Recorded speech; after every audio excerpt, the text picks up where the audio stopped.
Sesuai ekspektasi banyak pengamat, Bank Sentral Amerika Serikat atau Federal Reserve menurunkan kembali suku bunga acuan dalam pertemuan terakhirnya untuk tahun 2024. At today's meeting, the committee decided to lower the target range for the federal funds rate by a quarter percentage point to 4.25% to 4.5%.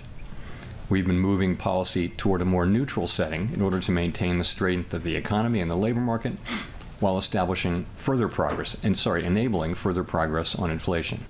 Ini adalah penurunan ketiga setelah penurunan 50 basis poin pada September dan 25 basis poin pada November. Ke depan, Bank Sentral memproyeksikan hanya 2 kali penurunan suku bunga sepanjang tahun 2025. Pada pertemuan September, The Fed memperkirakan akan ada 4 kali penurunan.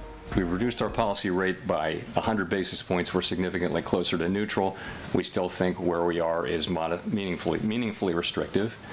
And I think from this point forward, it's appropriate to move cautiously and look for progress on inflation. Beragam indikator laju inflasi menunjukkan setelah turun teratur sepanjang tahun, inflasi kembali meningkat signifikan menjelang akhir tahun. Investor pun memahami perubahan proyeksi oleh The Fed. I looked last year, a year ago, we sat here and the Fed was talking 6 or 7 rate cuts in 2024, and this was the third one.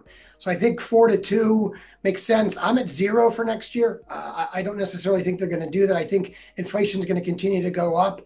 I don't think it's going to go up to 9% or anything, but it's going in the opposite direction of what the Fed wants it to do. And I think that's an environment where you're not going to cut into that. And I think they've kind of pigeonholed themselves now where they certainly can't be raising. And you did see somebody today on the Fed and the FOMC go the other way. They didn't want to lower rates. Pada saat yang sama, penciptaan lapangan kerja mengalami perlambatan signifikan akibat suku bunga tinggi, menguatkan desakan bagi The Fed untuk terus melakukan pelonggaran. I don't think inflation is as much of an issue as the people that really fear it. And yes, the headline numbers are going up, but if you look into what makes up that headline number, the housing portion is such a big portion of the headline CPI anyways. And, that is in not real-time data. So if you look at some of the hot markets and if you track real-time rents, we know that those have come down.